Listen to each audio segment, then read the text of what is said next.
Good morning, everyone, and welcome to the Sirius Report. My name is Ken Shorjan. I'm here with London Paul. And Paul, we've got some interesting things that are taking place in this fluid movement known as the conflict in Ukraine. I want to thank you, as always, for being a part of the discussion. And I'm going to go ahead and let you do some opening thoughts before I bring in sort of the things that I've heard on my side. Yeah, well, obviously, good morning, Ken, and everyone who's listening. And thank you, obviously, for all your ongoing support. Yeah, we want to come back to Ukraine as and when I think there's something worth talking about. And to be honest, talking about movements in battlefield plans every day offers no value. It's not really relevant or important because the fact Ukraine has lost the war has been a certainty for a very long time. So movements one way or the other doesn't really change the overall perspective. But why I thought it was relevant to come back to this is because of developments in Kursk itself. To say the Ukrainian offensive in Kursk has been a failure is an understatement. Now, obviously, there's a bit of speculation as to the numbers of Ukrainian forces sent there. There's various statements, but I think logically somewhere in the order of 12, 13,000 seems a reasonable amount. Now, what it's known is at least 50% of those have been killed already. Then that's not all the ones who may have deserted or the ones who've been injured and incapacitated to the point they won't return to the field of conflict. And hundreds of pieces of artillery have been destroyed in the process, tanks, etc.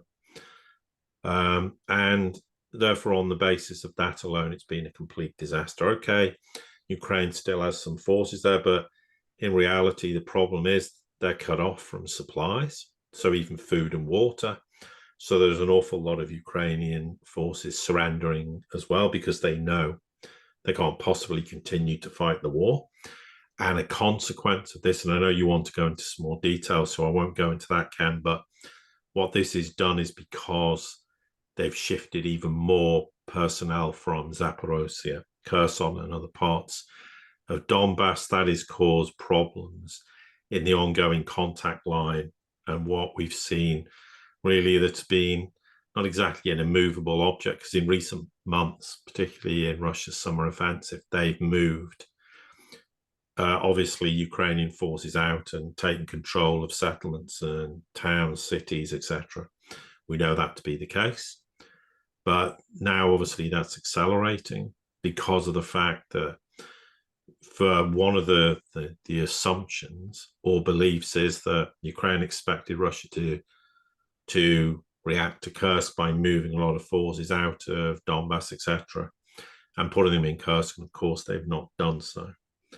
And consequently, that's changed the battlefield in terms of what's going on, principally in Donetsk, but not entirely, but pretty much that is the major focal point currently. So there's some of the obvious points. Now, you wanted to obviously mention about Zelensky and where he's going, so I'll obviously park that and you can discuss that as well, Ken. But in essence, this has been a disastrous policy. I think it's very telling that we were adamant the United States was not involved in the Kursk operation, even though everyone was saying they were. Now, all of a sudden, the consensus increasingly seems to be that no, in fact, the United States were not involved in this, but in fact, it was the United Kingdom. Well, my argument about that is, and I know there's people who don't believe this to be true, but the United Kingdom does nothing without the express permission of the United States. The US controls UK foreign policy. The UK is a vassal state of the United States, not the other way around, as some people seem to believe, because certain people keep telling them this when there's actually no factual basis for that to be the case. And another point I want to make is I've had some people getting in touch asking me in recent months, was this European offensive to go to war with Russia? And I'm like, there's no evidence of that. What offensive? I mean, Europe has come out and made lots of noises like the Poles in the past about sending forces to fight the Russians. It's never happened and it never will happen because That is a major escalation. And the United States simply will not allow that to happen because Russia's made its position clear. If that was to happen, just because the United States is thousands of miles across the Atlantic, doesn't mean they're not going to be a legitimate target if the war effectively, directly, then involves NATO countries such as Poland. And as for the Baltic republics, what are they going to do? Send all 1,000 military personnel? And how long are they going to last? 5 minutes? So there's no substance to this. And it also comes back to the fact that in the Russian media themselves, there's a lot of sensationalism, statements being made that are factually no substance to it. It sounds very sensationalistic. And at times it can be very deeply critical of Putin and what the Russians are doing. Okay, that's an opinion, and people are entitled to have their opinion. But some of the statements coming out and this idea that Russia's preparing for a war directly with NATO, World War III is around the corner, there's no evidence whatsoever to support that assertion. And to be honest, that's a statement I've heard for 2 years, and here we are 2 years later and it still hasn't happened. So it's rather like the US wants to go to war with Iran. Well, nearly 11 months later, it still hasn't happened. So when's this war the US wants, that they avoided at all costs in April, to have with Iran? When's it going to happen? Well, as things stand, it's not going to have a war with them. Okay, it could get dragged into a war indirectly because that Israel demands that the United States supports them in the event of a war with Iran. That's an entirely different matter. And another point I think worth making is there's a lot of speculation and conjecture regarding the fact that the United States is reported to have said, well, we provided intelligence and reconnaissance for the Kursk region. Well, that doesn't mean the United States was involved in the invasion.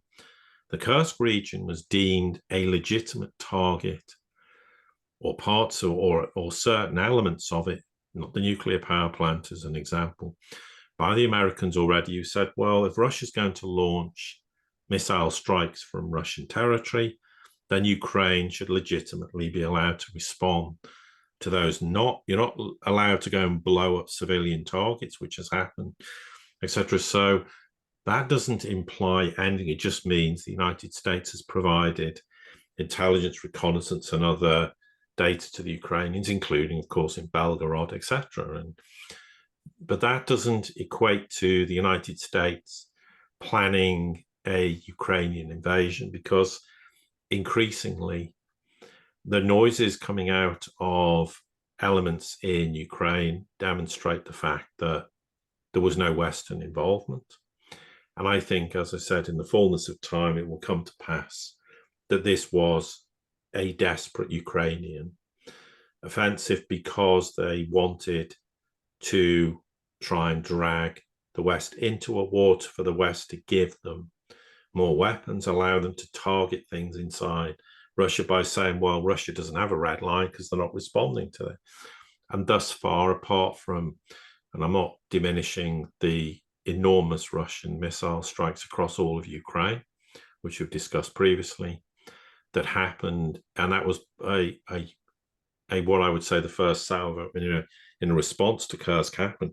But basically, everyone's going, well, Russians haven't responded how they threatened to do, so they're not going to. And that was part of what Zelensky's trying to convince the West. And as usual, he's trying to convince everyone by getting on the phone and meeting whoever it is, NATO states, to, you must arm us more, you must provide more aid. I mean, he's been begging Southeast Asian countries to provide more military aid to support a war that none of them agree with, and they have a totally neutral status. So I think that's a good starting point from my perspective, to discuss this conflict.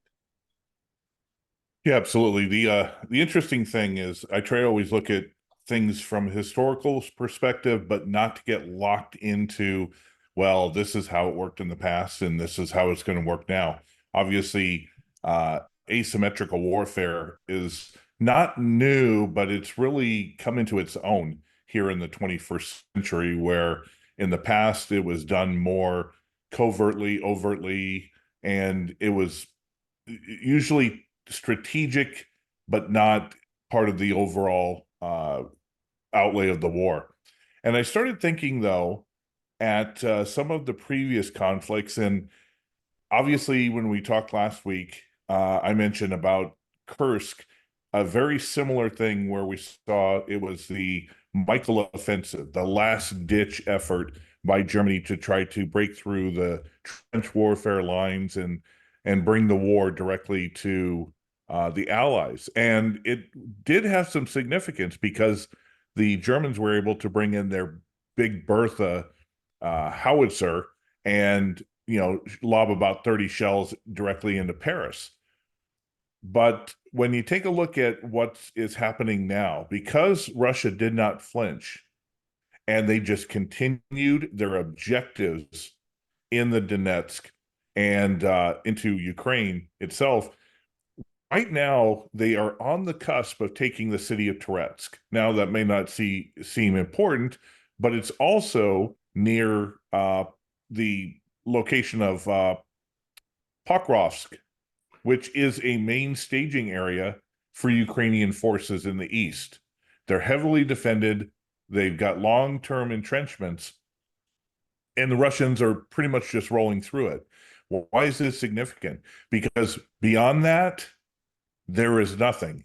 It is a direct shot.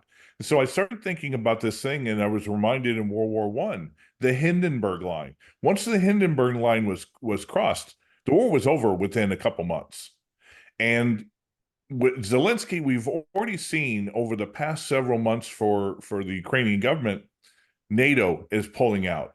The European nations they don't have any more money and arms to give. They're dealing with their own civil unrest, their own political changes that are taking place, their own economic collapses that are occurring. The United States is going through somewhat of the same thing in different ways. They're also going through a political change. We have a president who has really not run anything, as we now know, for a while. So these individuals are tied to the potential Harris administration should she win. Trump has different ideas from it. So Zelensky has said, well, you know what? I've got to get money. I've got to get arms. I've got to get support. He's planning to take this, and that's what Kursk, I think, was really about, was saying, hey, we can still wage the war. We still have the capacity to fight war. See, we did this in Russian territory.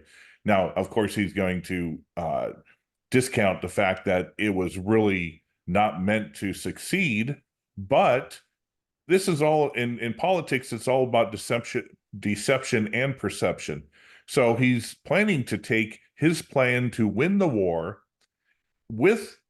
only with U.S. support and NATO support to both the presidential candidates. So I think really that was the whole crux of this, along with the desperation that Russia is pretty much within potentially months of just ending the war outright, because there's nothing that Ukraine can do if the Russian forces are sitting there at the doorstep of Kiev. Well, yes, I absolutely agree. I mean, a point worth making, and this is far under speculation, because as we always say, when we speculate, we're very clear about it. But there is speculation, stroke rumor, that the Ukrainians are already considering retreating because, as you said, once all the lines are completely broken, which, I mean, the contact line in Donbass is gone. So, but when other key fortified cities fall, then they're going to have to retreat and retreat significantly. And there is claims that they could retreat to the west bank of the Dnieper. And this might, of course, be fueled in part by a growing belief that Russia will seek to take Novorossiya. So that would include Dnipro, the oblast. It would include Kharkov, Sumy, and effectively even claims of Kiev. I don't know the city and the oblast. I'm not convinced about that at all, but don't rule anything out. But that would effectively be everything, to all intents and purposes, east of the Dnieper. If you factor in, obviously, taking the rest of Zaporozhye and Kherson, but also, of course, Nikolaev and Odessa. Now, that's a big stretch and for a lot of people, that would seem to be an unrealistic proposition. And we're not saying it's happening, but I think that's partly what's fueling that belief. But clearly, if there's nowhere for them in terms of having any proper entrenchment, they're going to have to go back to a natural boundary, which would be the river, the Dnieper River. So there's both a logic to it, but also, in a strategic sense, it also makes sense. But it's difficult at this point in time to know whether that's factually correct or not. But certainly, Ukraine, even in Donetsk region, continues to lose enormous amounts of forces. I mean, on a daily basis, and this is supposed to be a conservative estimate. Again, this is not something we can verify ourselves. There are claims that on a daily basis now, it's pretty routine for Ukraine to lose, meaning military forces are killed, somewhere in the order of about 2 to 2,500 every single day. So the question comes, how long can they continue to fight this war? And then, of course, how many of their crack battalions are being killed in Kursk? So who's going to replace them? Well, they're going to be raw conscripts again who have no military experience. So as I've said before, if you stuck me on the front line, I'd probably last 5 minutes. So I have no military training and I'd be completely clueless as to what to do. So I don't doubt there are a lot of people put on the front line from a Ukrainian perspective who have no proper training, etc., very little equipment. And that's the other problem Ukraine's suffering from. It's not just a lack of personnel. They also lack military hardware. So they're lacking artillery. They're lacking shells. Okay, there's the argument about the F-16s, but here's the problem with the F-16s. It's one thing training them to fly an F-16, and there's an argument how much training have they had. It seems to be substantial and arguably enough to fly the plane, but to fly combat missions takes years more training. And they don't have years of more time before the war ends to be able to, in any way, shape or form, affect the war. There's already claims that one of the F-16s was shot down by a Patriot missile, so their own side. There's also claims another F-16 was destroyed in a base where it was housed.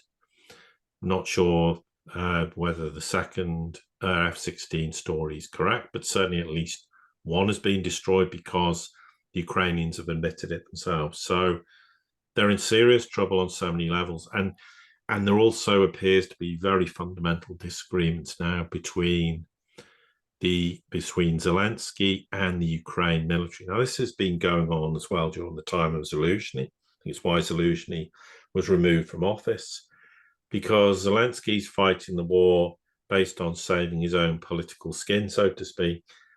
And the Ukrainian military are trying to fight the war based on, can we cause huge amounts of damage to the Russian side while avoiding the problems to our own side? And they can't do any of these things. So in essence, there then raises questions as to Zelensky's own position as the Ukrainian president. That's, again, open to huge amounts of speculation, and I'm not interested personally whether what happens or doesn't happen, but clearly Zelensky's feeling enormous pressure, and particularly given the Kursk offensive is clearly a total failure. So he's going to be suffering huge political pressure, but also military pressure, because the argument's going to be, well, we've sacrificed a lot of our better Ukrainian forces for what? For absolutely nothing. So it remains to be seen. Obviously, as you said, Zelensky's going to the US. That is going to be a waste of time talking to Trump. And it's very obvious the United States wants a way out of the war. I mean, they seem to be rather keen for Europe to take up the mantle. I think that's just a way of going, well, this is a good reason for us to escape out of this war. Let's just put it in the hands of the Europeans. And the Europeans will do nothing because they don't make any decisions unless the United States tells them what to do. And NATO is basically the United States. So if NATO's involved, they're going to be going, well, what are we doing, Washington? And so, in essence, the United States can't just walk away from this. It's impossible to do that. But they do want to walk away from it because they've realized that it's a war that can't be won. And the longer this drags on, of course, it's costing the United States even more money they don't want to spend anymore, but they have no choice. Because if they don't arm Ukraine, you can see Ukraine's already going to try to claim, and this will be Zelensky and is partly doing this as well. He's going to go to Washington. They're going to tell him it's not happening. And he's going to go, I had a plan. I would have defeated the Russians. The reason we lost the war is because the West wouldn't back us. And that's what he'll do to convince the Ukrainian people that he's not to blame for any of this. Of course, whether the Ukrainian people believe this or not is an entirely different matter, but that's also why he's doing this. He's desperately trying to save himself politically, because if he gets removed from office or he's forced out, I mean, bearing in mind he's not really president anyway anymore. And under the constitution, there's no Ukrainian government anyway. It's effectively stateless. And obviously the one thing that Zelensky doesn't want is in any way, shape or form an election to happen, because there's no doubt if there was an election tomorrow, he would be voted out. Someone else would get voted in, whoever that person is. And therefore, when he's no longer president, he's in a very vulnerable position for very obvious reasons. So I think overall, that's probably a good summary of where we are. There's no point in embellishing things or talking about things that are unnecessary, but in essence, the war's long since over, and the longer this drags on, the worse it's going to be for the Ukrainian people and the loss of life. And for me, that, okay, and people will argue, well, if Russia stops fighting the war, then they wouldn't be killed. Well, yes, that's true. But equally, if you put your forces in places where they're going to almost certainly die because they have inadequate amounts of training or equipment or even basic food and water, then I'm sorry, the culpability also has to lie with the Ukrainians themselves. And it's probably 750,000 Ukrainians who've died now. And how many of that could have been avoided and would have been avoided if the Ukrainians had accepted the Istanbul deal back in April 2022, which is long since dead. It's gone. Russia is adjusting its position. That no longer applies, never will do. And the longer the war drags on, the more Russia is going to demand in what eventual peace agreements reached. And just one final point. I thought it was very telling that Putin came out and said he doesn't have a problem with European nations or Western nations. His problem, he referred to them as the Western elite who wants to destroy my country. That is a big olive branch to say, in the future, when the war's over and eventually we'll all get on together and we can work together, and people will believe that never happens, but it will do eventually.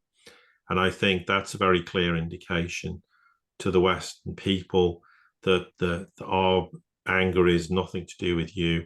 It's those people who run your countries, whoever they may be, who are hell-bent on destroying us. They're the people we have the disagreement with, not you. And I think that's pretty telling.